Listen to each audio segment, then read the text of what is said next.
Before we get started, Halloween month is around the corner, and like last year, I'm planning to do a rapid-fire style 7-movie review of horror movies every week for October. What are some horror flicks that you enjoy? They can be great, they can be crap, they can be mainstream, obscure, comedy, legit scary, older, newer, for adults, not porn, that's not what I mean, don't get no funny ideas, ya pervs. Whatever the case is, I want your suggestions. A personal shout out in my video unless you prefer to remain anonymous. However, I have one rule. No torture porn like Saw or Hostel. Nothing of that nature. Sorry, it's just not my cup of tea. Anywho, on with this review. Hey guys, welcome to Get Busy Watching. I'm your host, Honest Dan.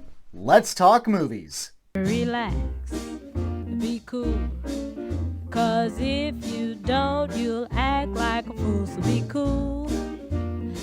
No real opening for this one. Eastwood's a living legend. He's made some of the most heralded Western films of all time. As for this project, the only thing I know about it is that it's based on a book. Beyond that, maybe there's something to say about when he directs. That should ruffle a few feathers. I mean, we should be a little honest with ourselves. Eastwood's directing credentials are checkered. For every Mystic River, you get a J. Edgar. For every Letters from Iwo Jima, you get a 1517 to Paris. Actually, I didn't think 1517 was all that bad. But I'm pretty sure while the ratio is more positive than negative, there's more than a few of his directed flicks that were less than popular, or the opinionated were a little more vocal than usual. Hey, I got something out of it, so yeah, let's dive into this thing. This is my honest opinion of Cry Macho.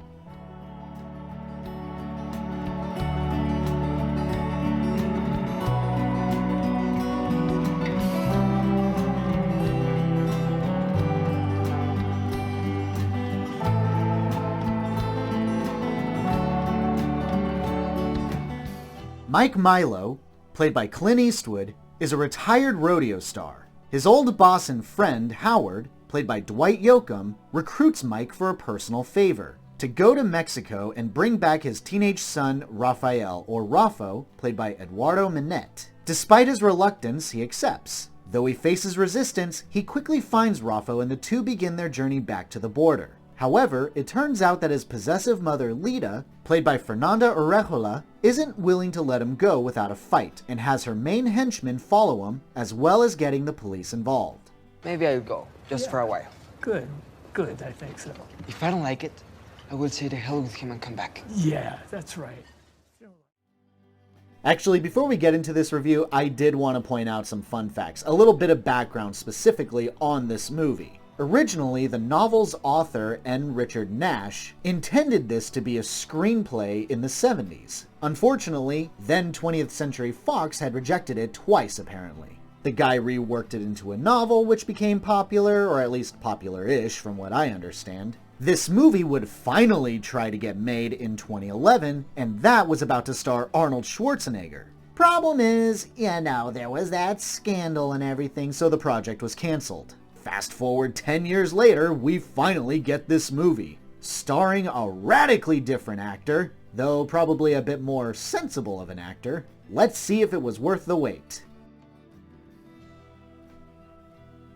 It was not. I mean, it's not bad per se, it just feels like a Hallmark movie. And I don't like saying that about a Clint Eastwood movie. I imagine I have to explain myself, so let's get to it.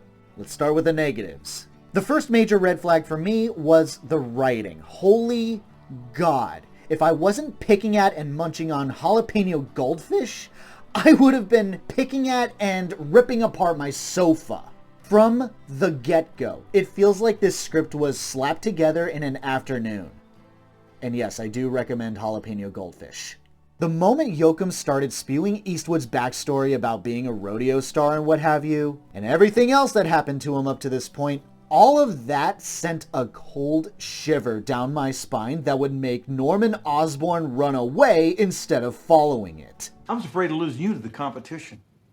5 times you won the All-American Futurity, and every goddamn time I thought, I won't be able to keep Mike. This exposition dump hurt my soul, and the movie was starting off like this. Sadly, it doesn't end there either. It's throughout the movie. Every character needs a minute to explain something that, for some reason, were not shown in any way. Like when Mike pays a visit to his mother, who has this to say. My son is wild. An animal who lives in the gutter. Gambling, stealing. The gist of this scene is to imply that if a teenage kid is involved in Grand Theft Auto and cockfights, then anyone watching would expect a difficult delinquent with a huge attitude problem. Thing is, he's nice. Kind of reserved. Sure, he has a few smart-ass quips ready at the hip. What teenager doesn't? But this is not the kind of personality that was being set up for us.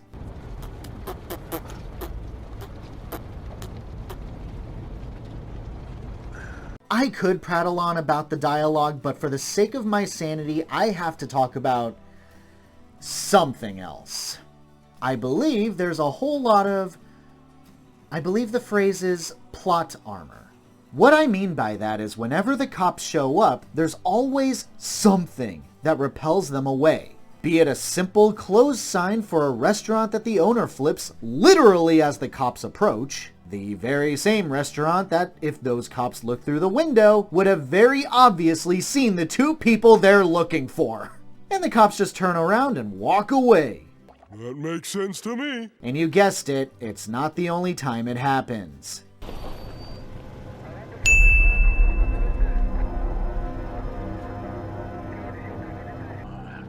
Es el alguacil.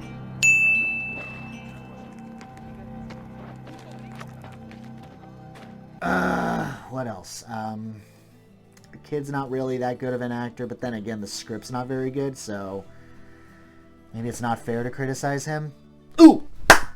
The romance subplot. The romance between Mike and Marta, played by, what was her name again? Natalia Travern. What the hell was that? That came out of nowhere. Aside from the obvious ego boost given to Eastwood, where literally all the important named female characters have the hots for him, and likely several decades his junior, none of which makes the least bit of sense to me. Not the age thing for clarification, but the whole, why do they have the hots for him at all thing. I mean, for the mom, Mike's there to essentially kidnap her son and take him to America. But of course, gotta hop on that penis. You're here to kidnap my son? How about we bone first?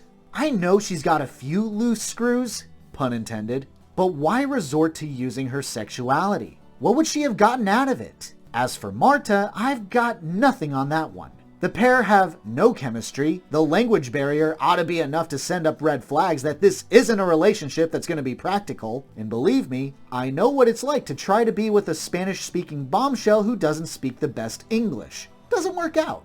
Plus, she says we can't keep sleeping in the shrine of the Virgen Maria.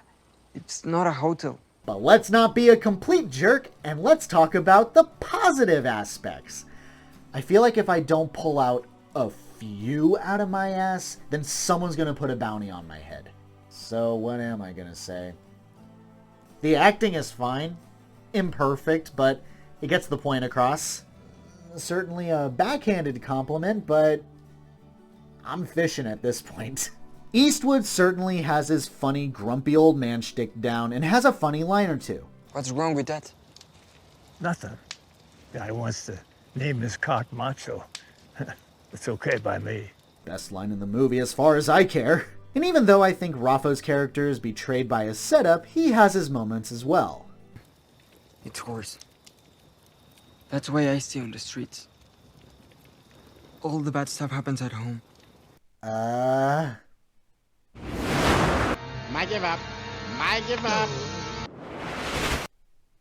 Yeah, I didn't like this one too much. It's not even a poorly made film unless we're just talking about the writing, like strictly just the dialogue. That's what cripples this film. It's just not as interesting as I feel like it should be, and it has really long bouts of boredom. I hope true Eastwood fans got something out of this because I really didn't. My honest rating for Cry Macho, a weak 3 out of 5.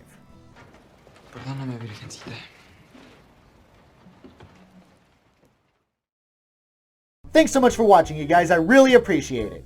Have a great day. Stay safe and healthy out there. Hope to see you soon.